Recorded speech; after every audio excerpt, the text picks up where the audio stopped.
Now to the second and final part of my chat with John, where we look at selling. Oh, I'd love this question. What do you do as an entrepreneur? Is there not a particular Is there any hope for you at all? Yes, I think there is.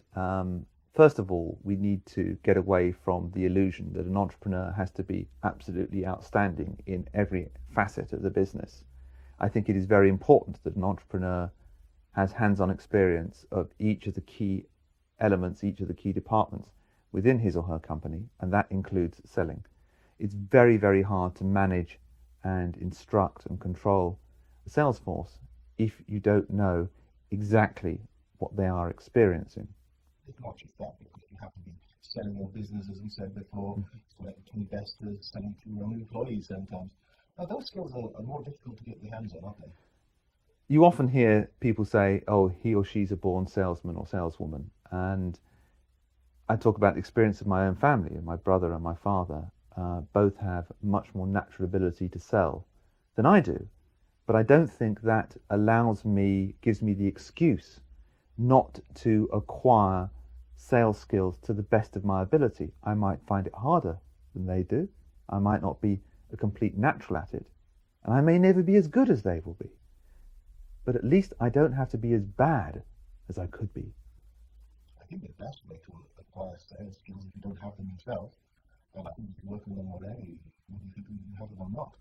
But if at the end of the day you're still not up to it, however hard you try on the sales skills, I think that what you should do is get someone who has them and employ them, or even bring them in as a partner.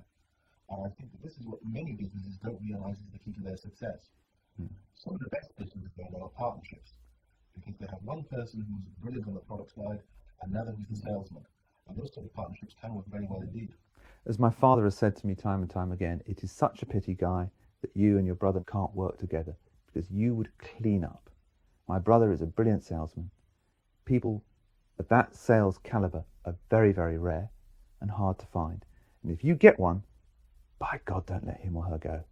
Well, partnership is one option, and there are a lot of people out there who are good salesmen who are possibly sales managers and looking for the next step up. The other alternative, of course, if you don't want a partner, because partnership has its own problems, is to hire a sales manager of your own. Now, that's fraught with difficulties in its own, of course, but you've got some very good people out there, can't you? You can. I find it's quite hard to select a good salesman. They're very good at selling themselves at interview. They quite often come in shortly after they've been appointed to their post and start requesting and then demanding massive increases in the marketing and advertising budget. And I argue, well, I can either spend the money on advertising or I can spend it on a salesman, but I'm not going to spend it on both, because the advertising is doing your job for you. And if you're a good salesman, then you should have faith in yourself. You should go out and sell the product, because I'm never going to sell a product I don't believe in. And I'm going to be passionate about that. And I expect my sales team to share my passion. And I don't want to employ anybody who doesn't believe in the product they're selling. And at the end of the day, you as an entrepreneur, you're the one who's responsible for the company and for the product. And most of all, you need to get for that. The entrepreneur rarely will have time to be able to lead the sales team, certainly once his business grows to any manageable size. And it's the same with any department. The entrepreneur will have to increasingly move away from the day-to-day running of the business and remain solving problems and making decisions.